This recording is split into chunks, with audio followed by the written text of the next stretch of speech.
hiody vovoka mandalotsika vahinsika eto ambony tany tsy misy mitoetra mandrakizay fa tsy maintsy hiala eto zaho sy ianao dia alohan'ny fahavelomana iainana amin'ny fahamarinana amin'ny fitiavana an'Andriamanitra amin'ny sitrapony amin'ny fifankatiavana samy mpirahalahy mpirahavavy amin'ny tsy fiatsaram-belatsihy tena hoe fitiavana madio no iainantsika mba fahatsika andova izay fiainana izay lavalava ny fanakiako fa averiko amin'ny tompona ndraiky voninahitra ho anio ho an'i Jesosy ireny dia averiko amin'ny tompona ndraiky sy mbola misy andinidimy mantsy dia mialatsinga be fa somary naravatsika makasitsaka tsika resana anaty samfara tahoary sy mbola indray veriko aminao ny micro ravavy. Yesu betsaka anao tena izay efa makafaka izay dia mitomboatra ny fahasoavana dia araka izay voalazany teo efa feno dia raha tsika no manafina ny fahotantsika no manafina ny tavan'Andriamanitra amintsika izay ny hevitra mampisaraka antsika amin'Andriamanitra dia aoka izany tia hisy fahotana ataontsika maha-olombelona indraindray mety hoe azony fakam-panahy sy ny ohatr'izany dia araka ny hoe tsisy olona tonga lafatra fa miezaka ny mba ho lafatra fa aoka tena hoe hiaina fatahorana an'Andriamanitra dia hiaina ny amin'ny fahaizana makasitraka ny zavatra nataon'Andriamanitra araka ny voalazany teo izay hoe taloha teny ambony rano tsy mba nisy zavatra izany mihitsy fa amin'izao tena hoe na ny olona namboatra an'ireny sambo ireny tena nomen'Andriamanitra atolo-tsaina tsara mihitsy ireny satria iny vy be iny tsy miletika hono nefa nefa tsy vatantsika ary olombelona ty mihitra anaty rano dia miletika mba tafaletika ao fa ny ireny sambo be ireny tena ombola firy ireny fa tsy miletika izy rehefa tena hoe mipetraka tsara plana tsara zavatra misy anazy dia tsy miletika iny izany hoe nasian'Andriamanitra fahendrena tao anatin'ny olona namboatra an'izy iny namorona an'izy iny dia aoka tena hoe anao zavatra fahendrena ihany koa isika hisaotra an'Andriamanitra satria lehibe ny fitiavan'Andriamanitra antsika Andriamanitra no manome antsika dia tsika no mahay manokatra ny tanantsika mandray avy aminazy satria izy ihany mahavoky zavatra ho antsika izy ihany ka Andriamanitra foana ny manome araka ny volazany toy izay hoe Andriamanitra manome an'ireny miandry zavatra avy amin'Andriamanitra daholo tsika rehetrarehetra io mety misy zavatra andraindrainao fatratra avy amin'Andriamanitra dia mila matoky fotsiny tsika hoe avy amin'Andriamanitra ty ohatrany hoe ohatra kely anankiray hoe misy olona anankiray izay somary miteny hoe amin'ny fiainana ohatrany ianao zao rehefa mandeha avion dia tsy fantatro akory ny pilote ao alohana sambany vao hitondra avion na ohatrany ahoana izy ao ianao nefa matoky be ao aorianao hoe mamirirana kely ilay avion matoky an'ilay pilote efa olona mahay be ngeny no mitondra an'io matoky be ianao misy fatokisana be anatiny fa tsy fantatro hoe na olona ohatrany ahoana no mitondra azy ao na efa antitra be na mbola fandroana fantelo mitondra avion fa ianao matoky mihoatra lavitra n'izay ny fatokisan'Andriamanitra amin'ny pilote tsika voalohany ny fiainantsika dia Andriamanitra dia mila matoky an'Andriamanitra izany tsika izy no mitarika antsika izy no manome antsika izy no mamelona antsika izy no mitahantsika ohatr'izao dia mila matoky an'Andriamanitra ianao Andriamanitra no mitondra Andriamanitra no mitondra ny fiainako dia manana fatokisan'Andriamanitra dia mahay makasitraka an'Andriamanitra enina tsisy sakafo ary androany dia aiza makasitraka an'Andriamanitra foana matoky an'Andriamanitra foana fa Andriamanitra no manome antsika raha tsy zavatra avy amin'Andriamanitra dia zava-poana izany fa zavatra avy amin'Andriamanitra no maharitra amintsika omeko ny hafandrara ny micro eo an'izay afaka mandray eo amin'ny fahaty misaotra ny tompontsika mbola mihany fahafahana indray dia misaotra antsika tsiraray avy izay fanotona ny famakafakana ato amin'ny salamo 400 indray tsika androany averiko vakiana ilay farany teo jusqu'à 35 ty 30 jusqu'à 35 izany faranako ny anaran'i Jesosy dia lohahevitra ery ambony ery moa dia mivako toy izao amin'ny anaran'i Jesosy hoe fiderana an'Andriamanitra mpamorona sy mpiahy izao rehetra izao amen ary amin'ny andininy faha-telopolo ny anaran'i Jesosy manira fanahinao ianao dia dia ary izy ary manavao ny tarehiny tany ianao ho mandrakizay anie ny voninahitry Jehova. Aoka Jehova hifaly amin'ny asany, jereny ny tany dia miororo, tendreny ny tanany ny tendrombohitra dia midonaka. Hihira ho an'i Jehova aho raha mbola velona koa, hankalaza an'Andriamanitra aho raha mbola miaina, ho mamy ny aneny fisainako azy. Izao no hifaly amin'ny Jehova, ho lany ringana tsy ho ety amin'ny tany ny mpanota, ary ny ratsy fanahy tsy ho ety intsony. Misaora ny Jehova izay fanahiko. Haleluia, haleluia, amen. Araka izay vaky teo izay moa zany dia araka ny loha hevitra ary ambony ary dia dia mbola lasa fiderana an'Andriamanitra mpamorona sy mpiahy izao rehetra izao. Amen. Fatantsika tsara mihitsy fa Andriamanitra tokoa no mpamorona sy mpiahy an'izao rehetra izao, ary efa voalaza voatanisa tery ambony tery daholo ary eto izy dia milaza amin'ny 17 hoe maniraka ny fanahinao ianao dia ary izy. Hitantsika tsara fa Andriamanitra tena mahagaga ny zavatra ataon'Andriamanitra, tena mahatalanjona ary mahagaga tokoa moa izy. Fa Andriamanitra rehefa namorona an'izao rehetra izao dia tena hoe amin'ny fomba mahagaga mihitsy raha mamaky tsika any amin'ny Genesisy voalohany ihany, mamerena mamaky an'ireny moa feoreo ambonimbony eo nisy hoe ny fomba nanaovany ny rano, ny zavatra rehetra any ambanin'ny ranomasina any, tsika ety ambonin'ny tany ety io dia tadidiovatsika io mbola mipetraka ambony rano, izany hoe mbola misy rano ambany any. Tsika io zany ampovoany, ambony ihany koa mbola misy rano. Raha tianao fantatra dia mamaky Genesisy toko voalohany 1:9-7 vakio tsara. Izay zany mahatonga antsika hoe rehefa tena hoe fantan'Andriamanitra fa mila rano tsika dia midina misy rano ao ambonitsika ao fa anelanelanytsika. Ary tsika ity dia mipetraka ambony rano. Hitantsika amin'izany hoe mahagaga Andriamanitra, tena mahagaga. Ary rehefa jerena ange ohatry ny rano ny be da be noho ny tany, izany rehetra izany dia mahagaga izy mpamorona. Fa ny olona izay miforoniny dia nomeny tolo-tsaina. Araka ny voalazany tsiraray avy teo hoe afaka mahavita sambo mandeha eny ambony eny, afaka aeroplanina mitsidina eny ambony eny. Tolo-tsaina avy amin'Andriamanitra daholo zany no inona hoe Andriamanitra mahagaga izy. Ho mandrakizay ny voninahitry Jehova, tena mandrakizay mihitsy ny voninahitra. Izy ilay tsy miova, omaly anio ary mandrakizay. Tsy miova izy. Ary ilay Andriamanitra mahagaga hatr'izay, ary mbola mahagaga rahatr'izay. Dia Jehova Andriamanitra izany. Jereny ny tany dia miororo. Jere fotsiny ange ireny ororo-tany, erekoety, ireny tondra-drano, avy aiza ireny rano mahatonga ireny tondra-drano milatsaka avy eny ambony any. Izany hoe feno rano mitovy amin'ilay rano tia-tany mihitsy izany ao ambony lohantsika ao. Hitantsika amin'izany mahagaga loatra izy. Ireny tsy misy olona manao an'ireny horohoro-tany ireny, fa tena hoe voajanahary izay ilay hoe loza voajanahary ireny. Tena mihetsika mihitsy n'ilay tany. Tena hoe mahagaga, fa tsy haiko ny mahatonga ny olona mbola tena hoe mieritreritra fa hoe ilay fahaizany no mahatonga azy tena hoe mahavita zavatra, ohatry ny hoe miseho aloha teo miseho Andriamanitra no ilay fitenenana misy fitenenana ohatr'izay. Fa Andriamanitra io dia Andriamanitra mahagaga, Andriamanitra mpamorona izao rehetra izao, izy io zavatra hita amin'ny masontsika io. Ngano zany misy dinga dia olombelona tena hoe hieritretra hoe andeha hanao an'izao, hanamboatra an'izao, hanamboatra lamaody. Fa tolo-tsaina avy amin'Andriamanitra daholo ny zavatra rehetra. Andriamanitra mahagaga izy. Dia andao ho indraindray tsika.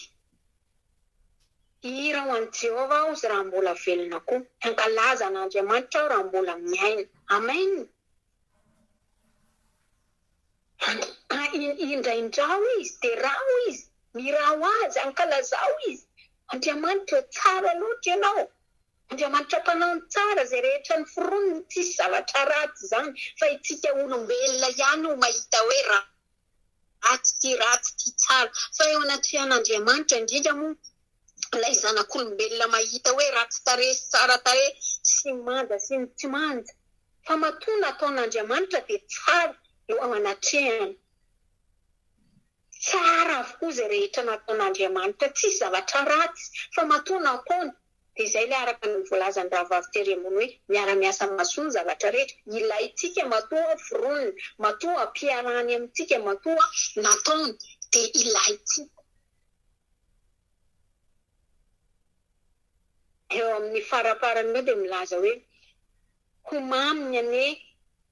ny fisainako azy izaho no hifaly amin'ny Jehova amen ianao io izaho ty raha tsika tena hoe misaintsaina foana amin'ny Jehova Andriamanitra io ny tsaina indrindra fa ny zavatra ataony eo amin'ny fiainanao ny zavatra vitany saintsainao fotsiny dia izao hoe Jehova tena makamamy an'izany tsara loatra ianao Jehova indraindray nge dia tena tafalatsaka mandinika tena hoe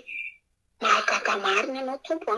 tsy haiko ianao fa ndraindray tena tafiteny rery mihitsiny izay angamba mahatonga ny olona miteny hoe rehefa tena manompo an'Andriamanitra be ny kristiana dia ohatry lasa mitapitapy satria mahita n'ilay matsampa n'ilay fahatsaran'Andriamanitra tena hoe tsy haiko hoe ahoana nga ny ilazako anazy na ny fomba ilazako anazy tsy fantatro dia mahatonga ny olona manodidina miteny hoe reto dia fahitao hivavah amin'izao fivavahana izao fa tsy tsampany hoe manahoana loatra zao Andriamanitra zao ny olona mahafantatra ny ankamaroan'ny olona mahafantatra hoe misy Andriamanitra fa tsy voasaintsainany sy tsy voadinikany loatra hoe atraiza marina moa izany hoe halehibiazan'Andriamanitra mpamorona zany ny fahatsaran'Andriamanitra zany tsy voadikany izay fa ny fantany fotsiny dia hoe misy Andriamanitra dia miaina izy dia manao vy izy dia manao izay tiany atao izy noho ny amin'ny heriny noho ny amin'ny tanjany fa tsy fantany hoe ahoana izany tena hoe fahatsaran'Andriamanitra zany farafarany eo dia milaza hoe ho landringana ozy tsy hoe ety an-tany ny mpanota ary ny ratsy fanao tsy hoe ety an-tany intsony misaorany Jehova ry fanahy haleloia tena hoe izay maha-Andriamanitra marina azy tsy hisy ratsy ikambana amin'ny tsara zany mihitsiny zany izy hoe izy mihitsy no andringana tsy hoe ety amin'ny tany intsony ny mpanota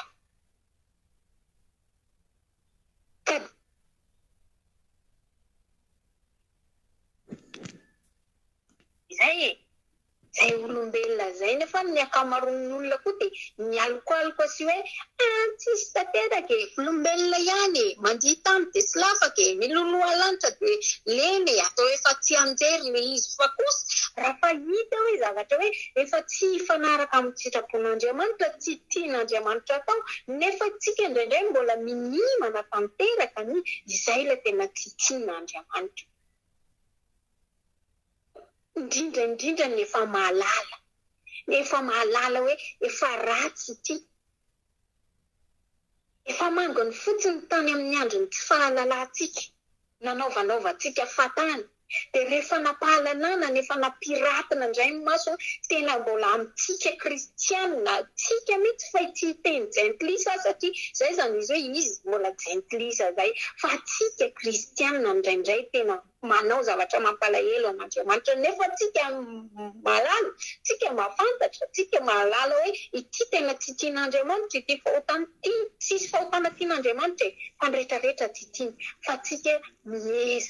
miezaka miala amin'izay faharatsiana izay miezaka mandeha amin'ny fahamarinana miezaka miala amin'izay rehetra tsisy sitrapon'Andriamanitra makany amin'ny sitrapon'Andriamanitra mba tsy ho anisan'ilay voaringana zao sy ianao fa ny mpanota ao izy dia ho aringana ho landringana tsy ho ety amin'ny tany ny mpanota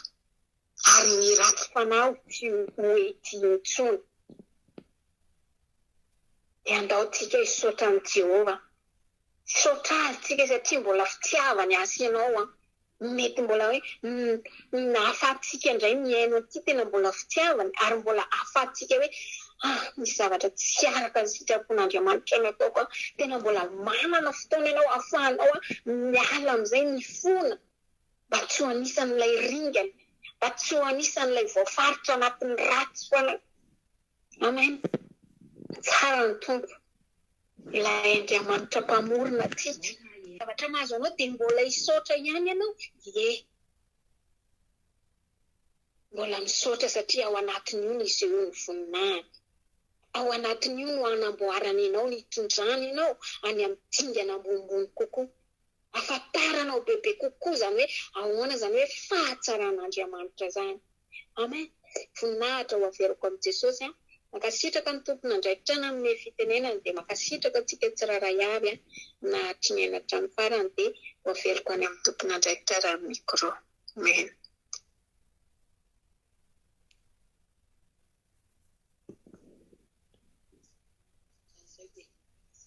Fahasoavana vita amin'ny famakiana ho an'izay anatiny dia afaka mamakomana izao ambadika ao.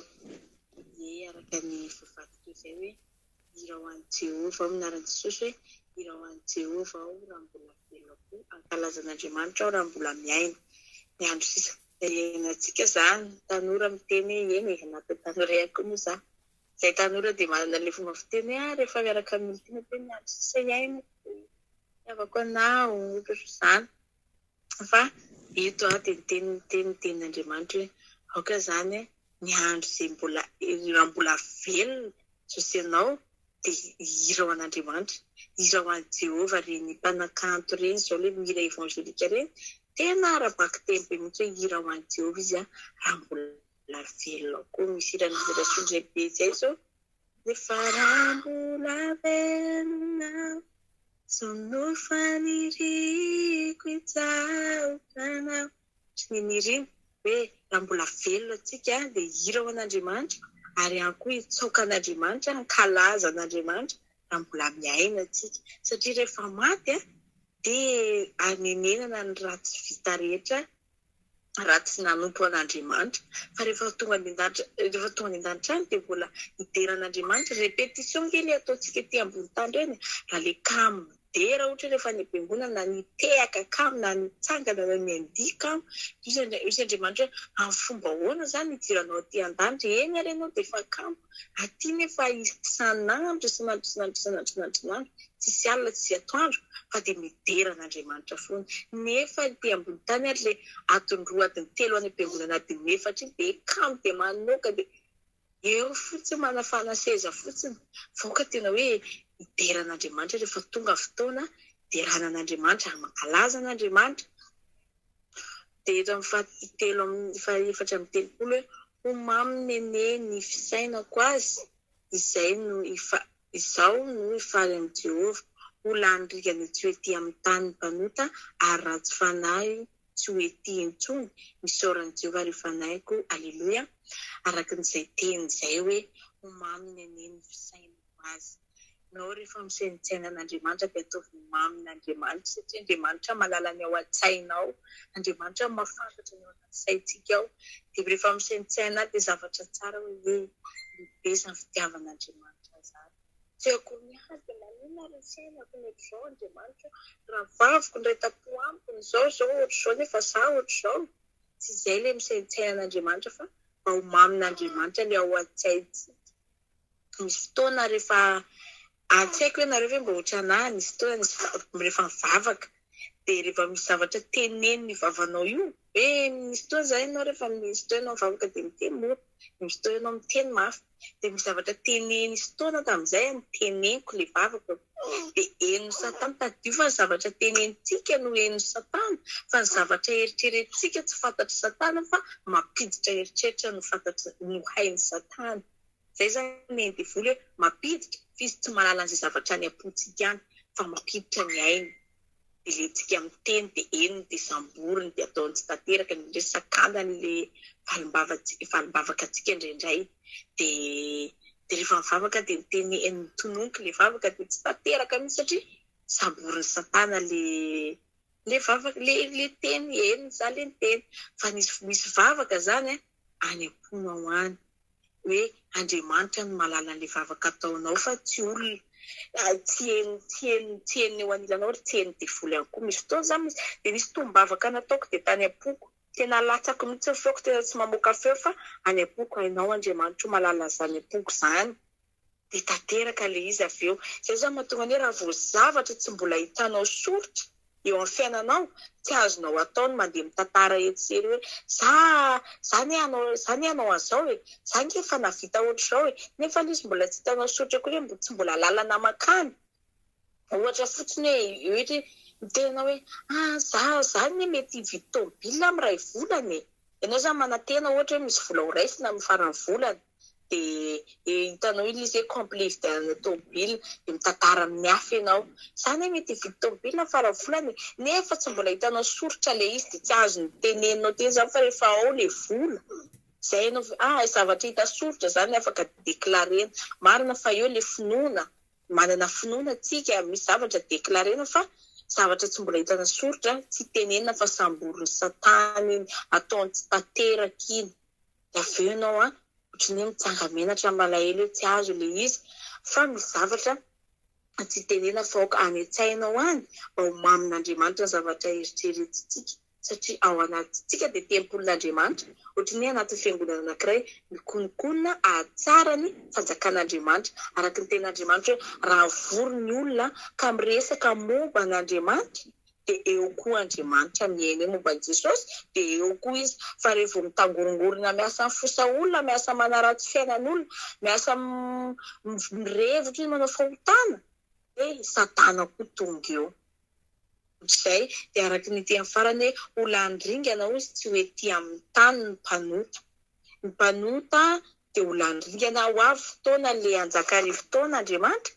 amin'ny fotoana io le tsy hisy intsony izany mpanota izany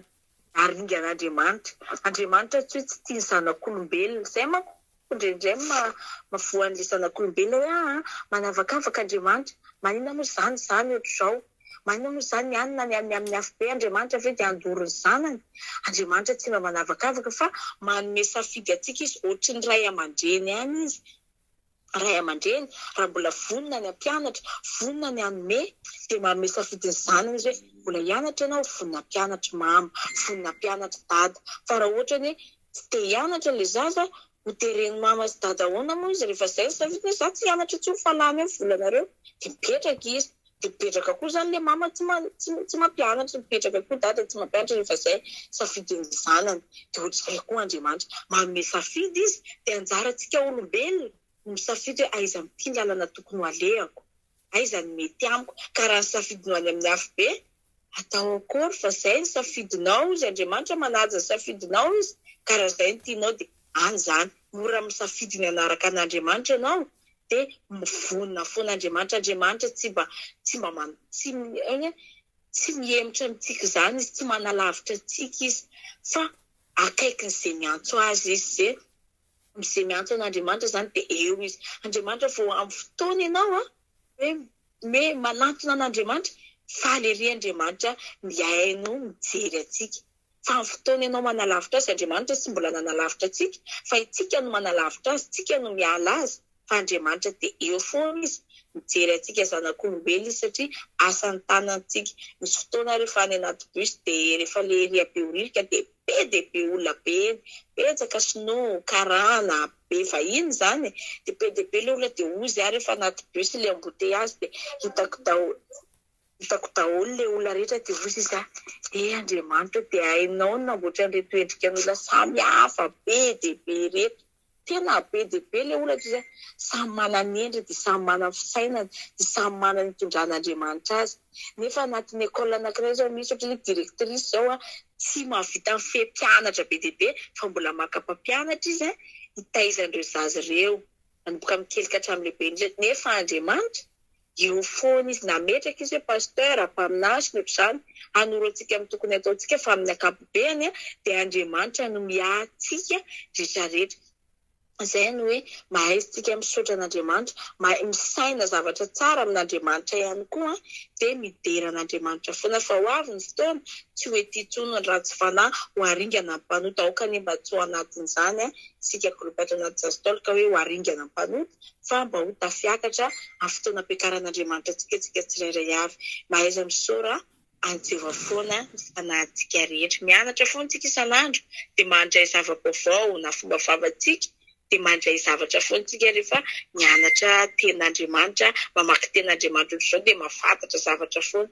Averiko any amin'ny